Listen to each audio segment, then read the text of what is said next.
Insights with Terry Coots, a weekly look through the eyes of predictive astrologer Terry Coots. Here's Terry. Hi everyone.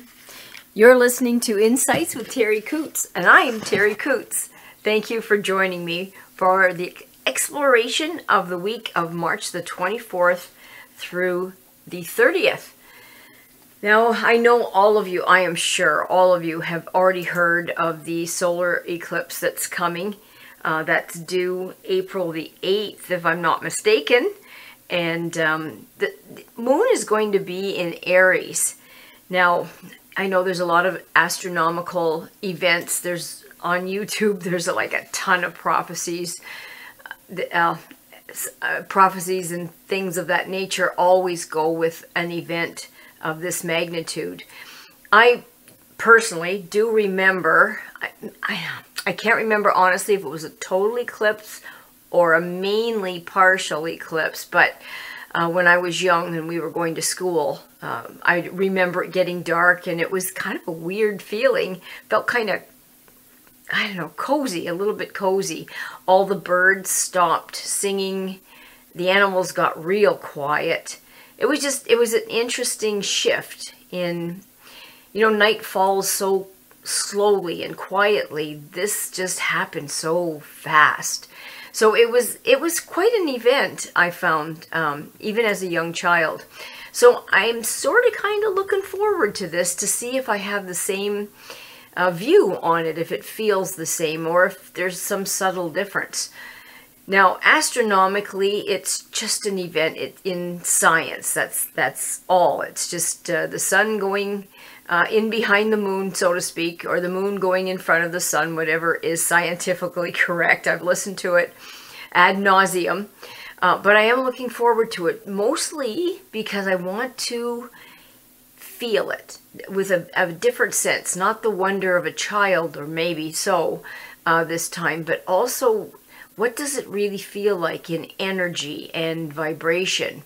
And I really do want to watch the animals to see how they respond to it. So the whole thing for me is going to be a science experiment. Now, with the moon on that day being in Aries, and we're going to talk more about it as we get closer, that's a fire sign. So there may be a little bit of irritation with some people, not necessarily at that moment, but leading up to it. Fire signs are just what they sound like: fire, impulse, warm, heat, temper can be if we're not careful.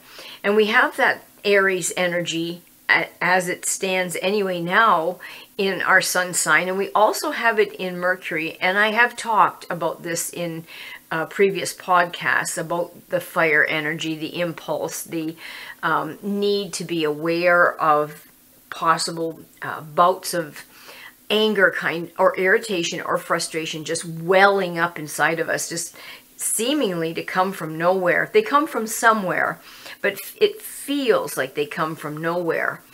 And then Venus, the planet of love, beauty, and attraction, is in Pisces, which is a water sign. And Mars, which is a fire sign, passion, that is in a water sign as well. So we have some conflicting energy. That doesn't make it bad, makes it interesting, but it doesn't make it bad. It just makes it something that maybe we need to pay attention to and say, am I feeling floaty, watery, flowy? Can I just not grab a sense of anything? Or am I feeling like I'm going to be impulsive and rush?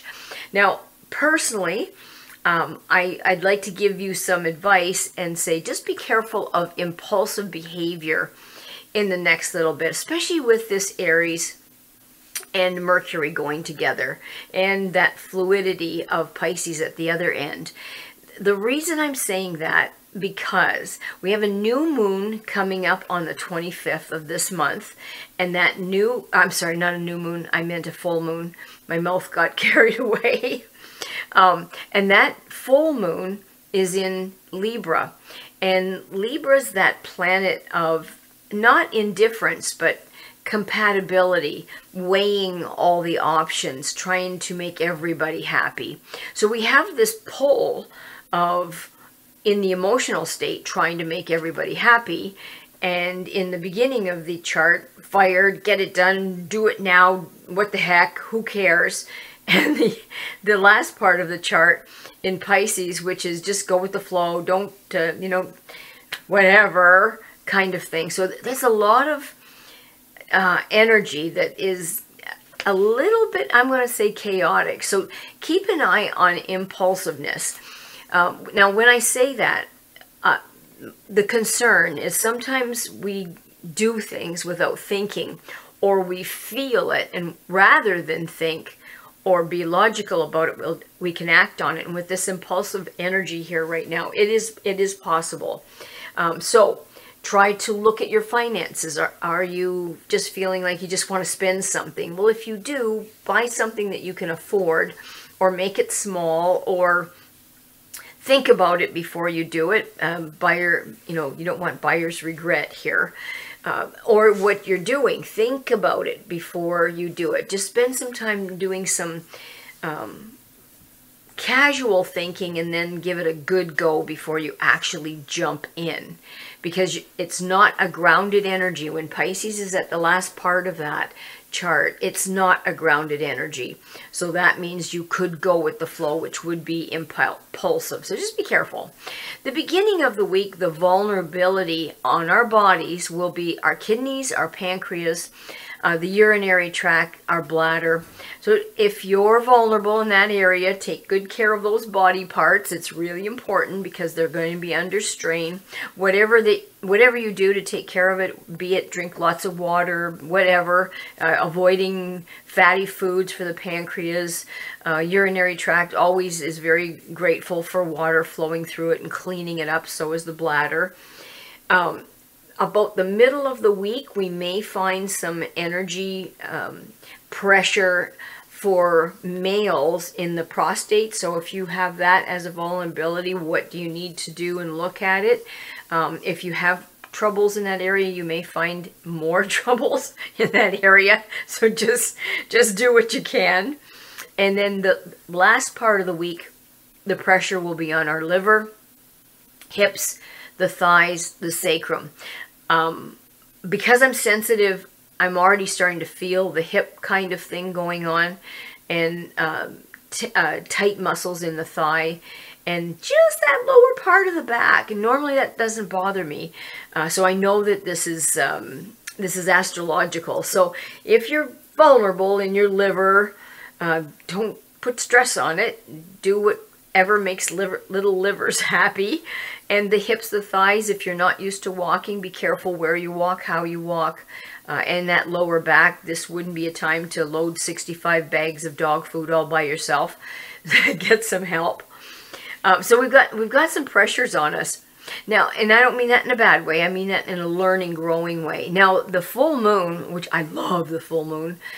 Full moon is always just bubbling with energy, which I love. And that promise of new, that expansive energy, you pair that with that Aries, we could get too expansive, but use it, channel it into something that is advantageous for you, something that maybe you wanted to do or wanted to get started. I'm going to try, for instance, to channel this. I'm not really fussy on getting the mechanical part of things done, like hooking up the trickle charger and checking the oil and the hydraulics in the tractor. That's not my favorite thing to do, and I'd much rather go out and train a dog. But I'm going to use that energy of the full moon to just throw myself into some of the jobs that I am reluctant to do. I just love going and picking up sticks from the trees that have dropped all the sticks and cleaning up the yard. But boy, when it comes to checking the air in the tires and all that stuff, it's just, I'd rather be doing, oh God, housework. I don't like that either, but I do like the outcome, which is a clean house, which I just love, and I like my tractors and mechanical little beings around here working well, so it's worth the effort. So just take that energy and just use it and channel it towards whatever project you're not crazy about this will push you forward. Now, the number that they gave us for this week is number 9. When you pair number 9 with where the planets are right now, it can offer us kind of an idealistic approach towards things, maybe idealistic towards ourselves and maybe our surroundings. Maybe that's not such a bad thing. I want to touch on this just a little bit. It sounds like it's off the subject, but it isn't really when you consider where the planets are, some of the impulsiveness, maybe not thinking things through and just doing them with that liquidity of Pisces and the Aries. I have to do more investigating, but I want to throw it at you just to ponder. I was on the Greenway, and I've heard this last year, that they were trying to reintroduce the Mississauga rattler because it died out. Aw, gee. That's too bad. Anyway, I don't mind turtles and I don't mind frogs, but I do not care for rattlesnakes creeping around in the bushes where all my little dogs and maybe little children and we're playing. So I guess they must have seen it in a different light than I did, and they must be repopulating, because I saw a sign on the Greenway, as my sister did too, to be careful of, this just makes me so angry, I'm sorry, rattlesnakes. And that if you do see one, give it wide berth. Just makes me, I'd like to know how you feel. If you want to comment or email me, I'd appreciate it. Please enlighten me, if you would. I mean, I can understand repopulating the hawks that are killing my ducklings, okay. And the eagles that are absolutely beautiful. They haven't killed anything yet here in my farm. They've looked at the trees and sat in my trees and surveyed the chickens and the ducks, but they haven't taken any of my pet ducks yet. The eagles haven't. The owls have, and they're a lot more in number. The coyotes have. There was a fisher that I saw that was brought in from Northern Ontario that did play havoc. And I'm just wondering, and then we got coy wolves, and it used to be so safe down this way. Some people say we have cougars. They're figuring we have about 6 of them, and some people have said that we have some bear. I don't know about that. I do know about the cougars. But I'm just wondering, I mean, all of that's one thing, but do we really need rattlesnakes in this area? Do we need to repopulate them? How do you feel about that? Is it just me? Maybe it's just me being sensitive about having kids bitten by rattlesnakes, or my little dogs bitten by a rattlesnake.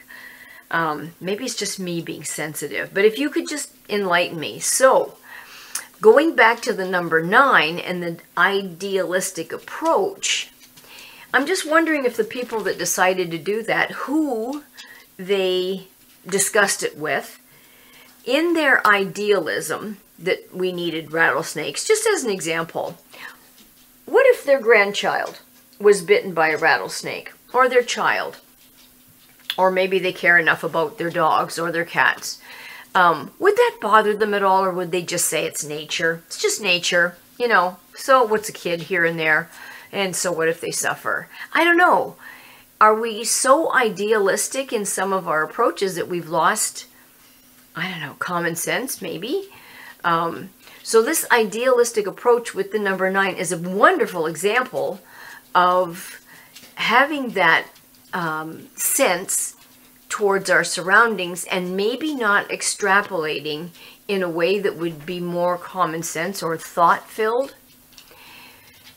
Number 9, off the subject now. I'm off my soapbox. Number 9, with the planets, can offer us a possible journey that can help us experience. And there's nothing like experience. It's one thing to read about, it's one thing to hear about it, but it's one thing to experience it.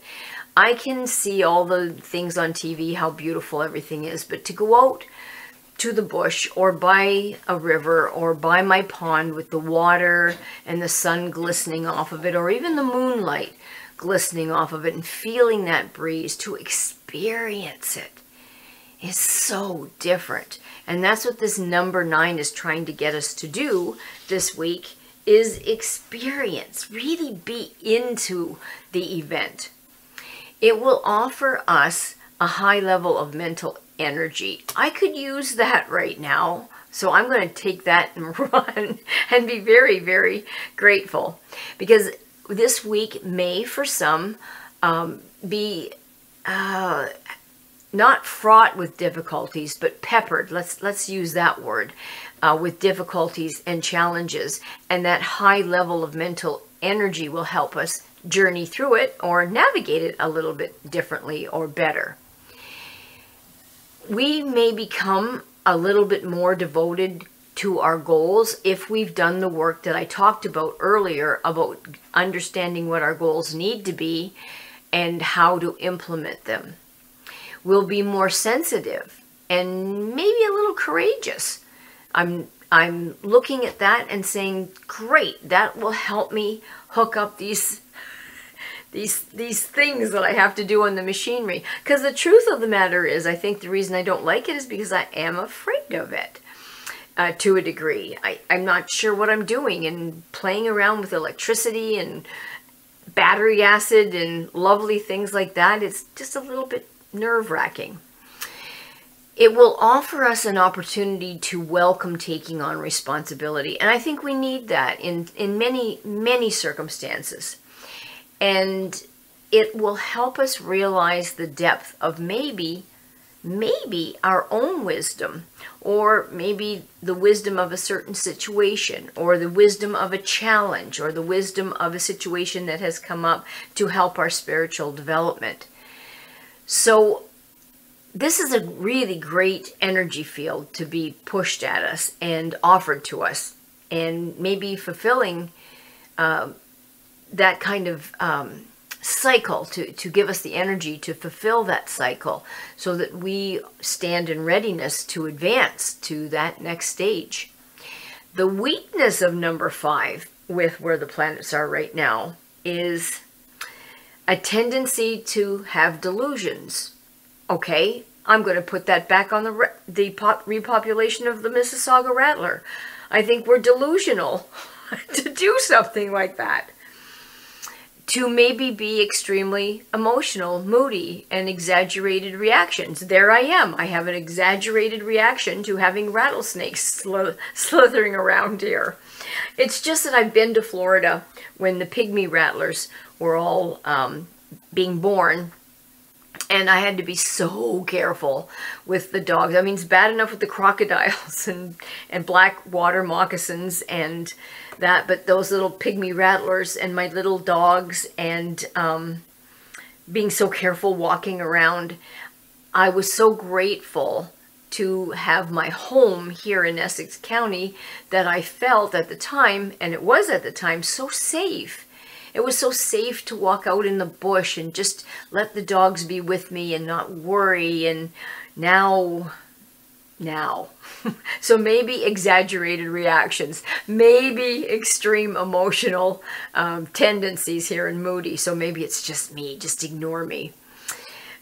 Beware with the weakness of number 9, a tendency to emotional stress, and that can be debilitating on our bodies, especially if you're having any emotional stress in your work day or your career, which who doesn't right now? They're putting so much pressure on the individual people, and mental excesses, which means we just can't shut our mind off. So this is quite a week for us. The full moon, this type of an energy, all the things that are going to be offered to us, it'll be interesting. Even if we just become, what would you say, observational, a neutral observation where we just look at things, just kind of keep an eye on things. I thank you so much for your time stopping and listening, or continuing and listening to the podcast. And I'm so grateful to Charlie O'Brien, who has taken the time to load it for us and put us on Spotify podcasts, Apple iTunes, Amazon Music Podcasts, SoundCloud, and YouTube. So And he has created the website, www.terryworld.com, where he has archived 4 or 5 of the last podcasts, if you've missed any, or you just want to kind of go over it again. So again, thanks so much to Charlie for that. And if you need a reading for yourself, feel free to give me an email at terri.coutts@gmail.com, or you can text or call 519-726-6699. I'd be happy to help you with anything that I can. If you're having any trouble with your little critters, give me a shout and we'll see if we can get you on the right path, going in the right direction to help them work as well as they can in this human world of ours. Thanks again, everybody. I hope you have a lovely week. And remember that full moon and all that energy and maybe that lunacy. And we'll talk next week. Have a wonderful week, everybody. Thanks again. Bye for now. Thanks for listening to Insights with Terry Coots. Visit Terry's website at terryworld.com. TERRI world.com.